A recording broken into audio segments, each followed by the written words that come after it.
Waalaikumsalam warahmatullahi wabarakatuh.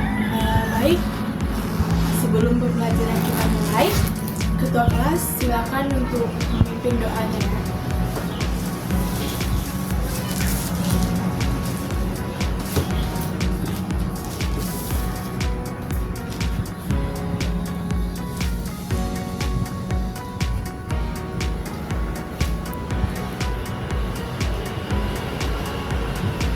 Pembelajaran kita hari ini yaitu terkait teks cerita pendek. KD kita pada hari ini yaitu KD 3.6, yaitu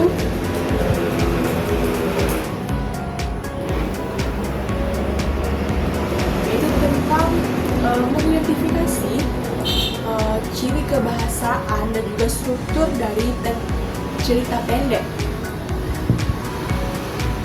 Ananda harus memahami apa itu struktur, apa saja struktur dari teks cerita pendek, dan ciri kebahasaan yang terdapat dalam teks cerita pendek itu sendiri. Ananda, pada kesempatan kali ini kita akan membahas terkait struktur dan ciri kebahasaan dari teks cerita pendek. Di mana tujuan pembelajaran kita pada hari ini yaitu menjelaskan dan menganalisis struktur dari teks cerita pendek. Yang kedua yaitu mengidentifikasi aspek kebahasaan dari teks cerita pendek. Yang ketiga yaitu mendiskusikan makna dan peran moral yang terdapat dalam teks cerita pendek. Sebelumnya, Ibu akan menjelaskan apa saja struktur yang terdapat dalam teks cerita pendek. Yang pertama yaitu pengenalan atau orientasi. Bagian ini memperkenalkan latar belakang cerita, termasuk waktu, tempat, dan karakter utama. Misalnya, siapa tokoh utama yang terdapat dalam teks cerita pendek tersebut dan di mana cerita pendek itu berlangsung dan kapan kejadian tersebut terjadi. Yang kedua yaitu pengembangan atau komplikasi. Pada struktur ini, konflik atau masalah mulai muncul. Pengembangan cerita ini menggambarkan peristiwa yang menimbulkan ketegangan atau tantangan bagi tokoh utama. Ketiga yaitu puncak atau klimaks. Pada bagian ini adalah titik tertinggi dari konflik, di mana ketegangan mencapai puncaknya. Biasanya ini adalah momen kritis yang menentukan arah dari cerita. Yang keempat yaitu penyelesaian atau resolusi. Tentunya setelah ada masalah, pasti ada solusi dari masalah tersebut. Setelah klimaks, timbullah penyelesaian dari masalah yang timbul pada teks cerita cerpen tersebut.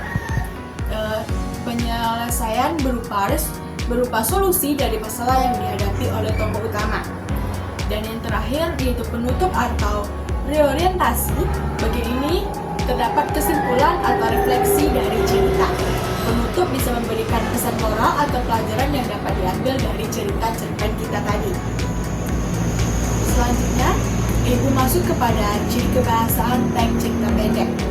Yang pertama yaitu teks cerita pendek itu menggunakan bahasa deskriptif, yaitu menggunakan bahasa yang menggambarkan suasana, karakter, dan peristiwa dengan jelas agar pembaca dapat membayangkan cerita dengan baik. Yang kedua yaitu teks cerita pendek itu menggunakan dialog, yaitu teks cerita pendek itu mengandung dialog antar tokoh yang membantu menghidupkan karakter dan memberikan dinamika pada cerita. Yang ketiga menggunakan kata kerja.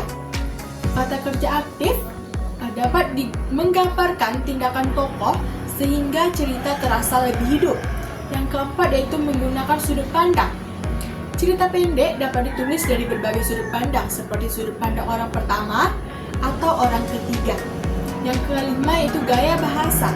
Gaya bahasa yang digunakan bisa bervariasi, mulai dari formal hingga informal, tergantung pada tema atau audiens yang dituju.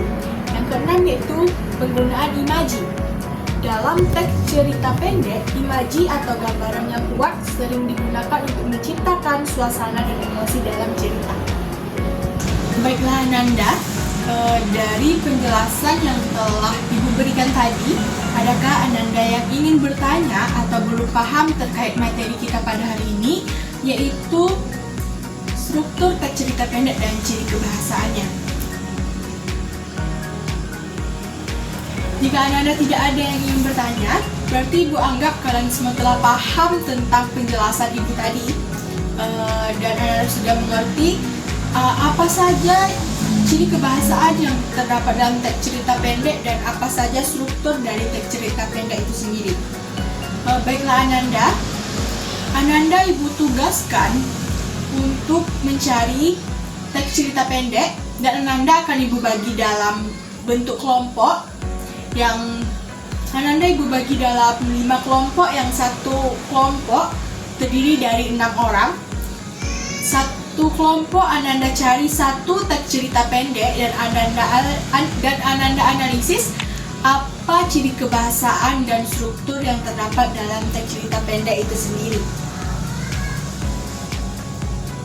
Baiklah Ananda, kalian boleh mencari teks cerita pendek mulai sekarang dan analisis apa struktur dan ciri kebahasaan yang terdapat dalam teks cerita pendek yang kalian cari dan kalian baca terlebih dahulu. Setelah Ananda mendiskusikan apa struktur dan ciri kebahasaan yang terdapat dalam teks cerita pendek yang telah Ananda baca, selanjutnya Ananda juga dapat menentukan pesan moral yang terdapat dalam teks cerita pendek itu dan apa pesan yang ingin disampaikan oleh penulis kepada pembaca dari teks cerita pendek itu sendiri. Anda dapat mengetahui pesan moral yang terdapat dalam teks cerita pendek itu. Dan Anda juga menuliskan apa pesan moral dari teks cerita pendek yang Anda baca. Setelah Anda mengetahui apa struktur dari teks cerita pendek yang Anda baca, apa ciri kebahasaan dari teks cerita pendek tersebut, dan pesan moral apa yang disampaikan oleh penulis kepada pembaca, Ananda dapat mengumpulkan kepada Ibu. Baiklah Ananda, siapa dari antara kelompok yang ada di dalam kelas ini yang ingin membacakan apa judul dari teks cerita pendek yang telah dibaca dan apa pesan moral yang terdapat dalam teks cerita pendek tersebut? Kepada kelompok 1, Ibu persilahkan.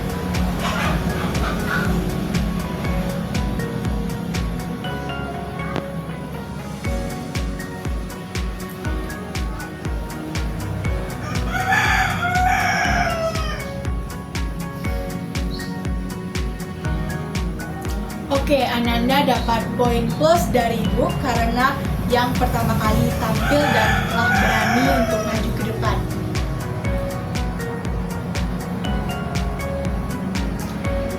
Baiklah, dapat disimpulkan pada pembelajaran hari ini, yaitu struktur dari teks cerita pendek yaitu ada 5, yaitu orientasi, pengembangan, konflik, resolusi, dan reorientasi. Dan ciri kebahasaan dalam teks cerita pendek yaitu menggunakan bahasa deskriptif, menggunakan dialog, menggunakan kata kerja, menggunakan sudut pandang, dan menggunakan gaya bahasa. Itu tadi pembelajaran kita pada hari ini. Jika Ananda yang belum paham, Ibu persilahkan sekali lagi untuk bertanya, karena pembelajaran hari ini akan kita akhiri.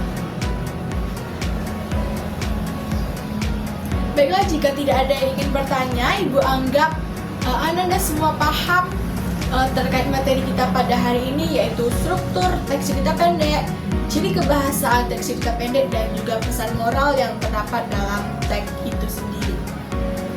Baiklah Ananda, kegiatan pembelajaran kita pada hari ini telah berakhir, dan kepada anggota kelas dipersilakan untuk memimpin doa. Baiklah, Ananda, terima kasih untuk hari ini. Ibu tutup dengan Assalamualaikum warahmatullahi wabarakatuh.